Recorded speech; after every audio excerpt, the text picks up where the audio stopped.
is not done for the right reasons, is not done in good faith. In good faith? Who are you to think that there's like a reciprocal engagement here in which you should be getting good faith character development in your major mainstream comic book characters so that they're heterosexual? I mean, it just...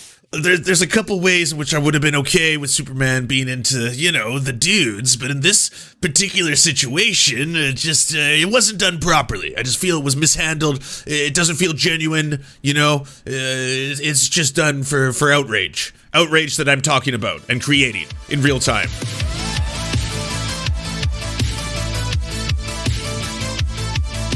Speaking of impressive, everybody, we got to talk about the big news. Yesterday was, of course, National Coming Out Day. I hope a few of you felt comfortable enough and safe in your lives and environments to come out for the very first time and reveal yourselves to the world proudly for who you are and were treated as valid as you should have been.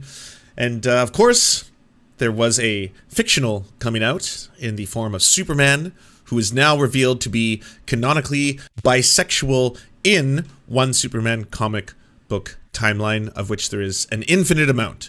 So, infinite number of heterosexual Supermen, and there's one bi-man. So far. You'd think it wouldn't really piss off the internet. You'd think it wouldn't be something that got the manosphere in a tizzy, because they're all very comfortable in their heterosexuality. The presence of the gay does not threaten their masculinity, their manhood, their het. It's not like that. It's not like having one fictional character come out and present themselves as being bisexual would cause them, of course, to lose any of their own heterosexuality in the process. It's not a zero-sum game, you see.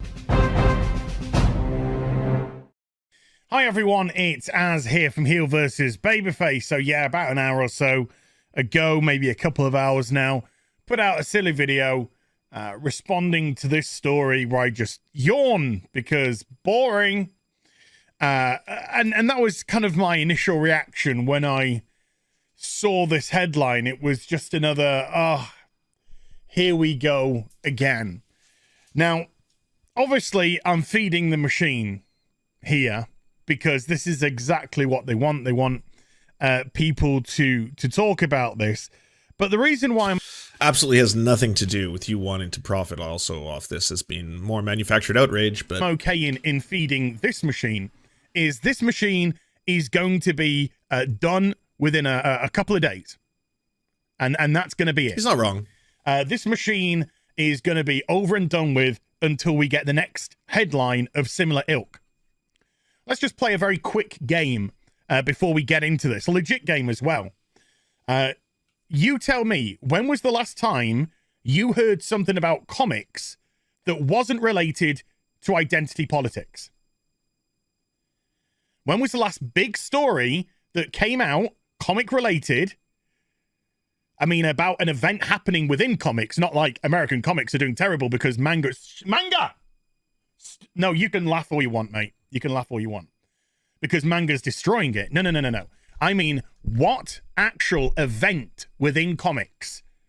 Legitimately, if I was to play along with you, I honestly can't think. Maybe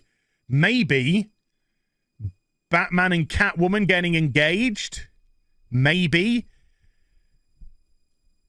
I'm not even sure. But no, the last ones that I remember. This one now. Superman is gay.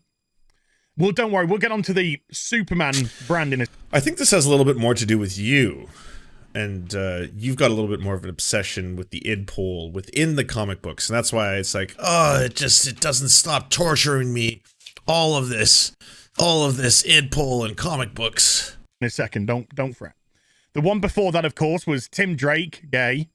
And by the way, before people go... I mean, I'm not in the comic book world, so I can't speak to this, but like if I just click on any comic book website, there's tons of comic book headlines that have nothing to do with idpol. Masters of the Universe, Revelation Part 2, announces release date. I mean, that doesn't mean much to me, but I guess if you were in the comic book world, that would be huge news, right? There's a lot of news.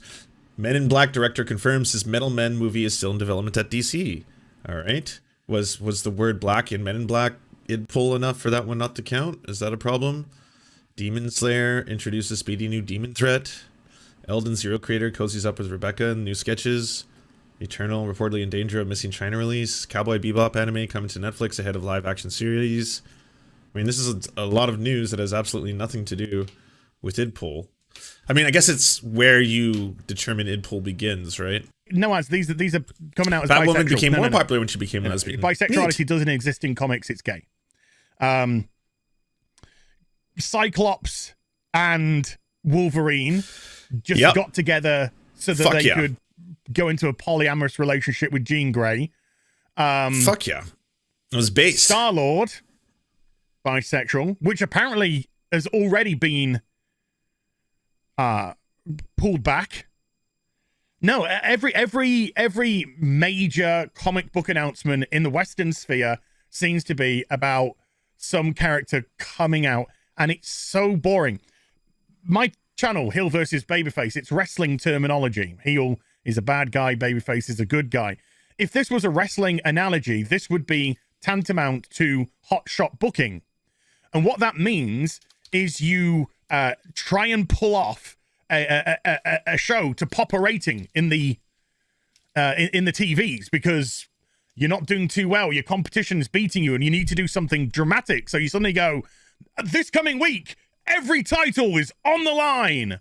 And Hulk Hogan's coming back to fight for truth and justice against the corpse of Ultimate Warrior. And so people go, what? And they tune in and it's called hot shot booking. And then the week after, the back are going to cynical, because this is exactly what it is. They're cynical. What if Superman was gay game, which is exactly what this is. Make no bones about it. Jonathan Kent is a stand-in for Clark Kent in this instance. And this is DC's attempt to go, what if Clark Kent? What if Superman was... So, it's not even Clark Kent. It's John Kent. New Man of Steel is on a journey of self-discovery. I don't get why he won't just leave John Kent alone. Let him have a little fun. Enjoy the many splendors of life. It can't harm any of us. Because, again, none of them are real. Gay. And that's why people like myself and others will just roll our eyes all day long and yawn at this type of material. And it's not out of any sort of phobia or ist or ism or etc. It's because of the cynical nature and the manner in which this has been done, which... That's always the defense, by the way, when the MRA flips out about stuff. They're always like, no, I'm not a racist, okay? I don't actually care the Batwoman is black now. That's not why I'm bringing this up. I just think it sucks that studios feel like they have to do this to appease people. That's why I'm upset. Even though, if there's any other major change to a series or a character or anything like that, I might not get upset in the exact same way, but this is very specifically because I feel that they're pandering. It's just everyone is pandering, you know, go woke, go broke. It's just kind of the way. Again, I'll reiterate, is not done for the right reasons, is not done in good faith. In good faith? Who are you to think that there's like a reciprocal engagement here in which you should be getting good faith character development in your major mainstream comic book characters so that they're heterosexual? I mean, it just... There's a couple ways in which I would have been okay with Superman being into, you know, the dudes, but in this particular situation, it wasn't done properly. I just feel it was mishandled. It doesn't feel genuine, you know. It's just done for outrage. Outrage that I'm talking about and creating in real time. Is this really trying to boost ratings? Is this really trying to boost comic book sales for the comic? No, it could be for so many reasons. Yes, absolutely. It could have been a corporate decision because they're like, this is going to create an outrage machine, or at least some kind of something that'll put us on to the headlines for the day. It gives us more clicks. Could have been that. Could have been some of the people behind the series were like, hey, you know what? I myself have been exploring feelings or want more people to feel comfortable. For example, if there are more characters who are, let's say, bisexual, representation in this form may have a positive effect on society. That could be another factor that's put into it. It's hot-shotting them. Neckbeards like you will basically make a whole bunch of videos about it too. They know that they'll likely get an increase in sales for this issue because this is the coming out issue, as Tom Taylor would say. And Tom Taylor's a massive bell end anyway, so fuck him. That's a good word. But other than that, things as have transpired with Tim Drake's Robin will get back to normal very quickly indeed. I believe when Robin came out as bisexual, it was in issue 6 of a backup story of a magazine. Why is he doing this? Is it because they're fictional characters? 'Cause then, yeah, they are. That's why they can do whatever they want. Because again, it's a fantasy. Hey, Bothered Boy with the $5. Sorry to hear about the Twitch stuff. No worries, Bothered Boy. It happens to the best of us. I'm censored on the Twitch, but I'm back better than ever with more energy and check marks than before. And his story doesn't continue until episode 10. So it was so important. There's like a 4-episode gap before they even get back to dealing with that one. So important indeed, of course. But no, this is done. Well, maybe it's not a huge deal. Maybe it's just that you're making a huge deal out of it. Maybe it's just a casual side note. Maybe it's not supposed to be something that's like a defining characteristic of another human being. Like maybe that's just the way human beings should be. It's not like you are your sexuality. You are only known as the gay or the straight in my eyes. For a promotional event. This is done so that DC Comics can get headlines in IGN and get trending on Twitter, of course, and Twitter is a very partisan, far-left place.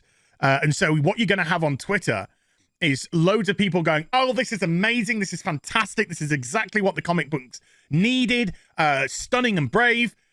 They won't be buying it. But they won't be buying it. They won't be feeding the sales at all. They won't be moving the needle. Remember that phrase. They won't be doing any of that whatsoever. And I must confess, I've had a little gander already at some of the comments, and it's been hilarious with some of them going, this is the representation that bisexuals needed. It's been much needed, yada, yada, yada. Oh, by the way, I'm not personally bisexual. And I'm just like laughing away, just like the level of the virtue signaling that's going on. Okay, well, I am. So I'll just say this. It's like, it's not something you should concern yourself about. It's not really, like, honestly, it's probably just nothing more than a very nice thing for someone who might be growing up and knowing that there is a superhero out there that also has the same sexuality of them. Could make more kids feel normal. I don't know. Either way, they're fictional characters, so it can't really hurt you. You know, like, you don't lose anything from this. Nothing at all. The only thing you really get to fake being mad about is that, oh, well, this doesn't feel in good faith, you know? I feel like this would have been better had they presented me with the gay in good faith. Then I could have been a little bit happier about it. Wanted to see what PragerU had to say about this. So this is PragerU, bisexual Superman. Tweet post. Now, moving on, we're moving on to DC Comics. Here's the title out of New York Post. New Superman revealed to be bisexual, global activist in DC Comics. Now, let's get into what they're doing with comic books and characters and media and entertainment today. Now, continuing a recent trend of comic book characters coming out as LGBTQ, Superman is now confirmed to be bisexual and on the fight for global social issues, according to DC team behind the characters who... Yeah, that's also a really important thing that should be mentioned. A lot of people don't know that, but like a lot of characters have been either gay or queer coded in a variety of ways. It's just there wasn't as much there was more social stigma back then for them to just outly be able to present themselves in any way as being either openly gay or openly bi or even being non-gendered, things of that nature. So the fact that now people are feeling more comfortable, the fact that now it's part of it, there's no question that there is a marketing angle to any decision that a giant company is going to make. If it's an entertainment company like DC or Marvel, which are part of giant multinational other bigger companies that have bought them out by this point, of course there's going to be corporate decisions. Of course they're going to look at something and be like, you know what, this might be able to increase sales. This might be able, but that doesn't mean that that's part of an agenda, as in these companies are trying to convert people or there's some kind of an ideology being pushed here. They're being reflective of the market. It's the same thing with Pride Month. Pride Month is not suddenly like big gay or big trans that suddenly infected some of the most like monstrously huge corporations in the world. Fucking weapons manufacturers all of a sudden become rainbow flagged. You know, like Raytheon had rainbow flags on it and stuff like that. That has nothing to do with those companies trying to push the gay, like the gay agenda. It has everything to do with the fact that there is an Overton window of which what society has deemed to be acceptable or what is less offensive or what is seen as no longer degenerate, what is seen as normalized. And because of that, they're trying to reflect that to you because they are trying to sell you products. That's the whole reason this happens. spoke to IGN. Now, I want to get to a quote in particular from one of the writers of this comic. His name is Tom Taylor. Here's some of the graphics from the comic if you were curious, although I don't know how many of you were actually curious about that. But the question for John and for our creative team is, what should a new Superman fight for today? Can a 17-year-old Superman battle against giant robots while ignoring the climate crisis? Of course not. Can someone with super sight and super hearing ignore injustices beyond his borders? Can he ignore the... Well, yeah, because like if you want to base something like any episode of Superman that's going to take place in any kind of like realistic timeline, are they just supposed to ignore like, well, I'm just going to now fly over to this region in Rome, and wow, it's kind of unusual that there's a lot more rainfall than there normally is, or I'm going to go to this area in Greece and all of a sudden there's fires, or I have to go down here, and in this part of the world, like Canada's completely on fire, but I'm going to ignore all that because again, the robots, battle the robots, like. Heaven forbid that people might have current events reflected upon them in their literature and or art. Plight of asylum seekers? Yes, because he's fictional. He's a fictional character. So absolutely he can ignore the plight of asylum seekers. No, Amala, our cultural heroes need to be social justice warriors. This is what happens when you have the colleges that the people, that writers in Hollywood and everyone are taken over by ideologues and their biggest pursuit of meaning in life and everything that I love how they think that, like, you know, writers and or multiple other content creators would want to talk about certain issues or put them into their work or art happens to be because they went to some left-wing institution like a college or university. Has absolutely nothing to do with the fact that maybe that's just the world they see around them every single day now. It's kind of like, yeah, it's been reflected all around me. They can imagine of what it means to be a hero is no longer about these transcendent grand narrative stories or, you know, the being truly heroic, having courage and having, you know, discovering that you have unique power and learning how to use that to help people. It's really just about being an activist for leftist politics. That is the ultimate summation of what it means to be a hero in today's day and age, according to these people. Yeah, and apparently we get labeled as conservatives as the people who are indoctrinating. I just don't see it. I mean, look at every single media outlet, look at our entertainment, look at our school systems. Where is the indoctrination truly coming from? It's coming from the left. And Superman did not used to be that. It was not swayable in any direction whatsoever. It was completely unbiased. It was merely for fun and entertainment for children. Why are children at the forefront of this political battle when it comes to the culture war right now? It's because they know that children are susceptible to this and that if they teach them at a young age, By the way, here's PragerU Storytime Auto Tales. Today is Columbus Day with Michael Knowles. Just as a quick intro. Because again, Welcome they wouldn't want to indoctrinate the Tales. children, right? As a dad, I am so glad that PragerU is making shows and books for kids. Today, we're going to read a story about how PragerU's But why? I thought we shouldn't be indoctrinating children. I thought that's not our jobs. Wait, what's going on? favorite bulldog, Otto, traveled more than 500 years back in time with his best friend, Dennis. Together, they meet someone very, very special. Want to know who it is? Let's find out in Otto's Tales. Today is Columbus Day. Rough, rough. Today Does he is meet Columbus Columbus? Day. What an exciting day it's been. We pretended to be explorers and travel the world. Dennis pulled out a suitcase. This can be our time machine, he said. Hop in. We're going. I'm not gonna lie, there's gotta be, like, I don't want to armchair, psychiatry this, but, like, there's gotta be someone who can explain why this multimillionaire who has made his own little, like, online empire wanted to suddenly create a children's series that features him as an old man, but an incredibly young version of the old man, not even, like, you as a child, because I imagine Dennis Prager, the child, wasn't, like, gray-haired with thick glasses on. So that's also strange that you wanted to regress your current form, but into a child version to go on adventures where you meet historical figures. That's really weird. It's really, really weird. On another big adventure. With my stumpy tail wagging, I jumped in Dennis's lap. Zoom! Let's go exploring, Otto, and don't forget the map. We landed in Spain in 1492. Christopher Columbus was about to sail the ocean blue. I'm a Christopher, he said. Oh, Nice to meet you. Oh, Michael knows doing the accent. Good. We're Dennis and Otto. How do you do? My father was a wool weaver in Genoa, Italy. But Oh. I've sailed to Iceland, Ireland, and Africa. My home is at sea. He continued. I'm going to be like Marco Polo and travel the world. Christopher pulled out a map, which he carefully Calzone, the unfurled. pizza pie. He came up with a plan to sail across the Atlantic. This was no small journey. Its goal was quite gigantic. He said, "I'm going to sail to India by heading to the west." Dennis asked, "How can you be sure that route really is the best?" "I have a compass and quadrant, which I will use every day. These tools will help guide me so I won't lose my way." For his voyage, he could find no eager sponsors. They feared he'd get lost or devoured by sea monsters. King Ferdinand and Queen Isabella finally agreed. They gave me 3 small ships, for which I'm grateful indeed. Dennis replied, "That's a nice gift from the King and Queen of Spain." Columbus said, "It's not just the gift. They have a much to gain." I cannot wait. I cannot wait until the boat docks and he meets some indigenous people, because I wonder where the story will go from there. It's got to stay all like happy and rosy. So there's gonna be a PragerU spin, or it's just gonna stop. It's gonna be like, and they all lived happily ever after. Columbus was very kind.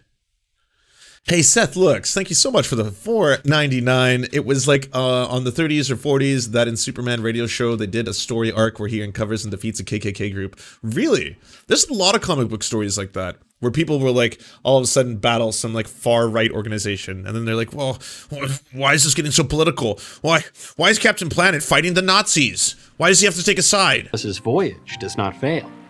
Then zoom, we were on Columbus's ship, going for a ride. We zoomed so fast. Oh, the reason episodes of Superman, the old cartoon, are online is that they're actually all public domain. Not the copyright itself to own Superman, but all these old episodes of Superman, they're all public domain. You're allowed to upload them, to sell them on DVDs. I'm pretty sure they've all fallen into that. I almost fell off the side. 3 weeks into his journey, Columbus was far from completing. His crew began to grumble and lose hope of succeeding.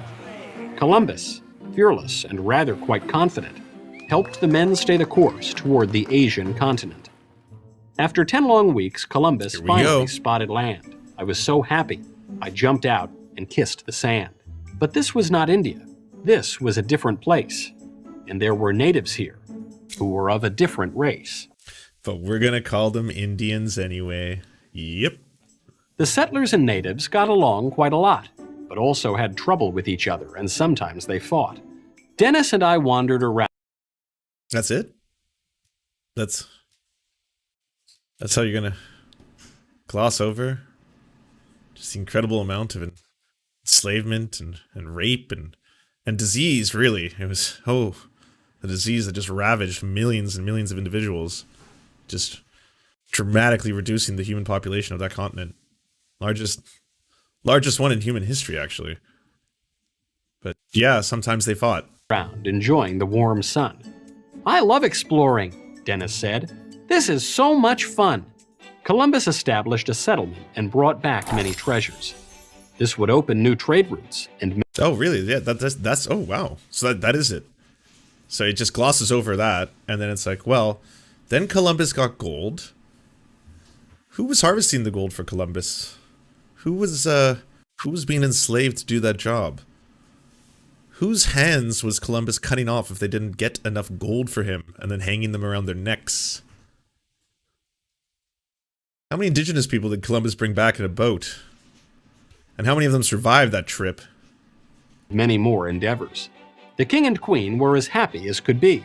"We want to send you on more voyages, not just 2, but 3. And you see, kids, this is called colonization. The news of Columbus's discovery traveled very fast. People wanted to see this new world with opportunities so vast. This would eventually lead to a wondrous new creation, the United States of America. Oh, just like that? A mighty, great nation. Oh. We said goodbye to... Oh, it was just so easy. Wow. Okay. Well, I guess it's just like, we'll take this now. Columbus, our new explorer friend. We were learning so much, I didn't want it to end. We jumped in our suitcase, even though I was hesitant, and zoom, went to 1937 to meet the U.S. president.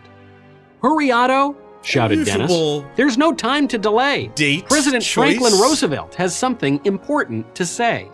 We ran a long way as fast as we could. We didn't want to miss it.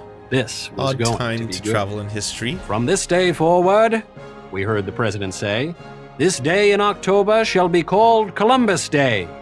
Then we jumped in our suitcase and once again, zoom. We zoomed back to Dennis's room. That was my favorite adventure yet, I barked. You say that every time, Otto. Well, I never knew what an adventurous man Christopher Columbus was. That's right, said Dennis. His hard work and perseverance paid off, even though he never discovered a faster route to India like he wanted. But he found something even better, I barked. Is that why we celebrate Columbus Day? Dennis explained. We honor Columbus for his courage, for being the first person to connect the New World to the Old World of Europe, and for making America possible. If it wasn't for him, we wouldn't be here, I said. You're right, Otto. Happy Columbus Day. Happy Columbus Day. Rough, rough. The end. What a great adventure. Not only because of... Wow. Yeah, kids, doesn't that teach you everything you'd ever need to know about Columbus Day? I mean, and of course, the colonization of this country, the formation of America. I mean, hell, they didn't even have to get to the Civil War or talk about slavery. It's just kind of like Columbus arrives, plants the flag. There was like some little fights, but they were fine. Gets all this gold, and then America begins. So yeah, I'm gonna say that I think PragerU is indoctrinating children more than Superman right now, or at least trying to. Between the two, between bi Superman, who's like, yeah, I'm bi, I'm into, you know, all sides, and it's a pretty glorious thing, and I have a lot of fun. Versus, genocide never happened. Kind of worse. Meow9, thank you so much for the incredibly generous $13.99 with the message, I don't understand how these people seem to fathom all the stories contain political or sociological messages and aren't just simply entertainment. This is all high school English class stuff. True. And thank you again, Meow, for the $6.99. It's like Ted Cruz not understanding Simpsons level of cringe. Sorry for the second super chat. You do not have to apologize for a second super chat. I mean, heavens, you're helping fund this entire operation. I love that they glossed over the president was the FDR, noted socialist. Well, I wouldn't say socialist, but introduced socialist policies as a direct result of strong unions and actually communists in America fighting for that kind of stuff. There was a lot of direct action on the ground. This isn't even true. The presence of the sweet potatoes in the Americas demonstrates the Polynesians contacted the Americas first, even before the Norse. Yeah, but I mean, at the end of the day, I'd rather choose to believe that it was actually Dennis Prager who discovered America. Oh my god, I just got that. That's the whole point of all this. Dennis Prager gets to rewrite history. He's the one who discovered America. And started slavery. Shit. Hey, do you like movies? Do you like Serfs? Do you want movies and Serfs watching the movies? So then come over to the new channels. It's the Serfs cinema. Thanks so much for watching, everybody. Can you do the thing, you know, that thumbs up and comment and all those things that help us out in the algorithm that controls every aspect of our lives? Also, if you happen to have a Facebook account, can you delete it? Like just delete it. You should probably delete your Facebook account because it's not a great company. But hey, if you can't do that for whatever reason, I understand. And could you also go to facebook.com/thesurftimes then and give us a little like and a follow. We're just trying to push back against the fact that people like Ben Shapiro happen to dominate the platform entirely. And when everyone asks why do older generations believe the things they believe, one of the problems is the majority of them on social media use Facebook. So to counter that, we're just going to be on there too now. Also, if you happen to have a union or a worker co-op or even a leftist project, podcast, website, Zoom, MySpace, it doesn't matter. We will advertise it for free on this channel. All you got to do is go to weareserfs.com and use the forms that we got there, weareserfs.com. Thanks, everybody. To our gods, Xander Corvus and Peyton L. Just, may you shower us mortals with gifts from the heaven. To our monarch, Tom Spiker, we are your humble jesters, clowning around for your amusement.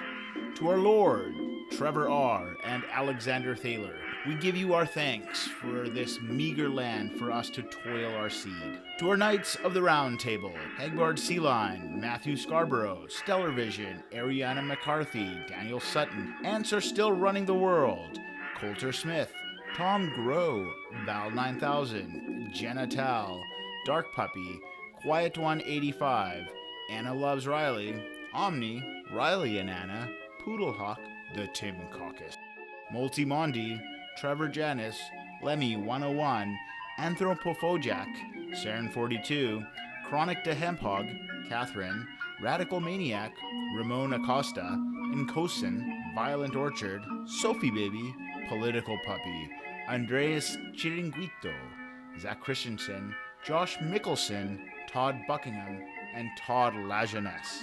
We raise our glasses and we salute you, our comrades.